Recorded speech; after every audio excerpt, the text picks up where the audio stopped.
Hi friends, what's going on? It's me again, Blackie, with a info video because the new first dev stream of 2023 just finished, and I wanted to bring you up to date on all the news that we got about the next Warframe update, about Duviri, about crossplay, cross-save, and a lot of other stuff, starting with the new big update, which is going to be Duviri Paradox, of course, was also teased in last year's streams and also like in 2019 already or something. But yeah, we have some new information about the Duviri Paradox. There is going to be a dedicated dev stream in February about Duviri Paradox where we're going to get a whole lot of details. They said it's going to be a one-of-a-kind update, one of the most, if not the most ambitious update Warframe has ever gotten, and we're going to see all the nitty-gritty details in February. As for a potential release date, they still said they're looking at spring, like sort of first quarter of the year, which is good because I am pretty hyped for Duviri, not gonna lie. Tell me in the comments down below what you think about Duviri Paradox, if you're more skeptical or more on the optimistic side of stuff. Unfortunately, we haven't seen any gameplay scenes from Duviri yet, but they also said and confirmed that we're gonna see those gameplay scenes in the next dev stream in February on this topic. What they did say, however, is that just like in the Cambion Drift, also under Duviri, there are gonna be caves. There is gonna be like a cave system, and they sort of hinted at a story connection with the caves, which is interesting. They said you're gonna be able to uncover some of Duviri's secrets in those caves, which definitely sounds interesting. I personally think they just really love their cave tech that they developed for the Cambion Drift and just wanted to reuse it. But to be fair, the caves in the Cambion Drift were pretty nice though, so yeah, that's one thing. Then we got some more info on the new mainline update, which is going to come in February, called Citrine's Last Wish. In case you haven't heard about it yet, it's a mainline update that's going to happen before the Duviri Paradox launches. However, I was kind of a bit disappointed with the information that we got in today's stream because there was actually not a lot. What they said is there's going to be a new game mode, which is a defense. They showcased this old Corpus defense tile set, and they said there is a twist to it and that it has something to do with characters in rocks or characters in minerals, and that there's some tragedy and sadness attached to it and some underlying story. It was really cryptic. You can make out of it whatever you want. We didn't see any gameplay of that mode. We don't know what the mode exactly will play out like. We just saw that screenshot of the tile set, but hey, that's basically all there is. And we saw some concept art for the new Warframe, Citrine, which is gonna launch together with that update and her 2 signature weapons. However, and that was a bit disappointing at this point, we haven't seen anything in-game from her. We haven't seen anything about her skills. We don't know anything about it, except that the skills are somewhat gonna involve floating minerals around the character. But to be fair, how many Warframes do we have who have some sort of visual floating orbs around them? Could you please be quiet, Discord? Could you please be quiet? Might want to have to shut you up. Mixer, Discord, bye. But of course, Citrine also comes with her 2 signature weapons, which is both a shotgun and another 2-handed scythe. Of course, because my handwriting is absolutely abysmal, I cannot for the love of God read anymore what the names were. You're probably going to see it on screen in the background right now. But the shotgun looked kind of interesting. It shoots a projectile that increases in size as you hit more enemies, so it strongly encourages grouping enemies up. I think it might be a very, very nice combination with some helmet skills for grouping up. And the big thing about the 2-handed scythe is that the alternative fire is a fire, like you're shooting that thing, and the animation for it looks pretty cool. Definitely gonna have to look up in the stats exactly if they have the potential to be good weapons. So the way you get your hands on the new weapons and the new Warframe, if I remember it right, also some new arcanes, which is primary, secondary, and 2 new Warframe arcanes.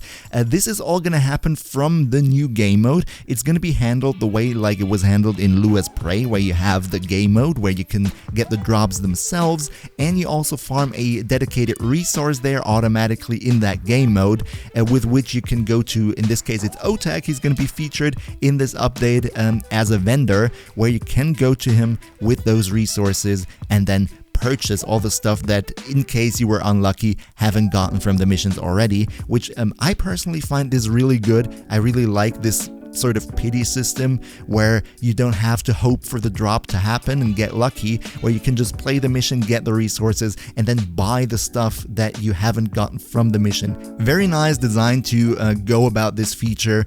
And oh yeah, by the way, the new mission is going to be a node on Mars, so yeah, really curious how it's going to be, how it's going to play out.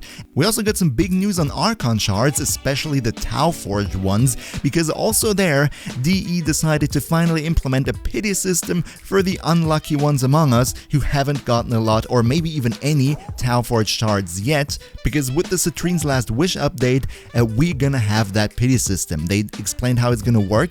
In the future, it's gonna be like, if 1 week you don't get the Tau Forged, then for the next week, you're gonna have a 20% higher chance, and that ranks up until you reach the beloved 100% chance. So after 4 weeks of not getting a Tau Forged one, in the 5th week, you're gonna be absolutely guaranteed to have one. However, I personally have always been a fan of the suggested solution that you add like a Tau Forged fragment resource, and you need 5 of those fragments to turn one of your not Tau Forged shards into a Tau Forged shard, and you get 1 fragment per week guaranteed. This way you would also achieve a guaranteed Tau Forged shard every 5 weeks, but it would be more consistent, and we would also be able to decide which one we want to Tau Forge. The way it stands right now, and that's kind of the critical part about this, is if I don't get it this week, let's say I want to have a yellow Tau Forged shard, right? Then the yellow week, let's call it the yellow week, we have the yellow week, and I play the mission, I don't get it. That means next week, when it's not the yellow one anymore,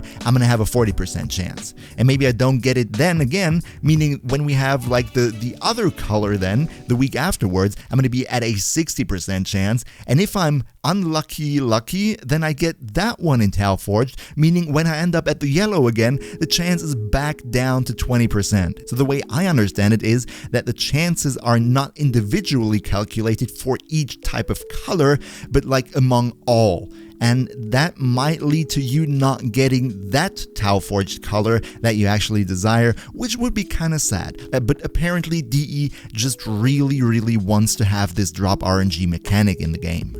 But enough with the shards, we also have some other big news, which is we have 4 new ability augments, one for Gara, one for Geyer, which both I sort of didn't understand because I was thinking about something else. I have to look that up in post. One for Revenant and one for Yareli. Well, the Revenant thing, and I'm going to start with the Revenant thing right now. The Revenant thing is, like Pablo said it was really scary. It scared them the way it is right now because it is a augment for Revenant's Mesmer skin, giving you the ability to give Mesmer skin when you cast it to other nearby team members. Alright, you will have the ability to give Mesmer skin to your buddies in the team that are not Revenant, right? So if they really go and implement it like that, ain't no way Octavia is gonna be the best frame in the game any longer, alright? I know there is theoretically no best frame in the game. Every frame has their pros and cons, I get that, but like on average, I like to say that Octavia, you know, from her skill sets and what she can do, is plus minus kind of sort of the best frame in the game. You know, she can't die, she kills everything, she has some crowd control, and she has some great buffing potential. Like, she has everything. So if you would have to name one best frame in the game right now, I think it would be Octavia, with Revenant being a very close second. But if that augment goes live, alright, ain't no way Octavia's gonna hold that #1 spot. Tell me what you think about it in the comments down below. I'd be really interested in knowing your opinions. And another thing that this augment does, it's not just gonna be for your teammates, it also, and that's very interesting, is going to increase your ability strength just for that one cast of Mesmer skin, giving you the ability to have a lower ability strength base on Revenant while still getting a lot of stacks from Mesmer skin, which might allow for some more varied, not so much ability strength focused builds on him, and sounds pretty good. I'm definitely gonna look into it because I like Revenant a lot. I think most of you also like him a lot. He's a good guy. Coming to the Yarly augment, it's for Marolina, I think. But what it does is it makes that Marolina eats up not 75, but like 90% of the damage you're taking, which is good. It's cool. It makes you a bit tankier. And also, if enemies are affected by sea snares, it heals Marolina if you kill them. If I butchered anything in the heat of the moment, please forgive me, correct me in the comments down below. But yeah, it's sort of kind of keeping Marolina alive longer. You know what? Yarly is still gonna be one of the worst frames in the game, if you ask me. But hey, if you enjoy playing her, then you might actually like that augment, and that's cool. Then we got some visual updates. Now, the open worlds with the new update are going to have some increased lighting render engine properties. We have a picture in the background. It shows the new lighting is going to be not as rough, not as dark bright. It's going to be a bit more varied. Looks pretty good. And also we got some new cloth smoothing tech, making Cyondanas not clip as much and be as edgy on your Warframe as if you'd ever see any of that in the hasty gameplay. But hey, we got it. It's cool. Not gonna complain about it. Now, before we go into the cross-play, cross-save Warframe Mobile news, because there unfortunately were not that many, let's look at some new skins. Also, what you see on the thumbnail, that is a new Rhino Deluxe skin. It's a bug skin. Haha, the game is buggy. It just got a bit more buggier. Right? But yeah, it's a Rhino Deluxe skin. It looks pretty cool. I'm gonna try it out. But yeah, I was actually, when I first saw it, I was hoping this might be new Archon. Maybe we get like green Archon shards or something. Unfortunately, just a skin, but a good looking one. Only thing I want to add about this is you can take the wings off if you want. You don't have to play with the wings if the wings bother you, which could kind of be the case because they're very much like in the camera. But hey, it looks good. If you want it, get it. And also we got some new face tattoos or face paintings for the Drifter. You can have that now. It's also gonna be launching with the Citrine's Last Wish update. Then we also get an Ember Void Shell skin, which, if you ask me, Standard Amber really needed that Void Shell skin. It looks absolutely amazing, and it's very much more flashy than the original Ember skin. Oh yeah, and also we got a buff to the cold status effect, because that was a bit underpowered in the past, as Pablo said, even though I personally always liked it.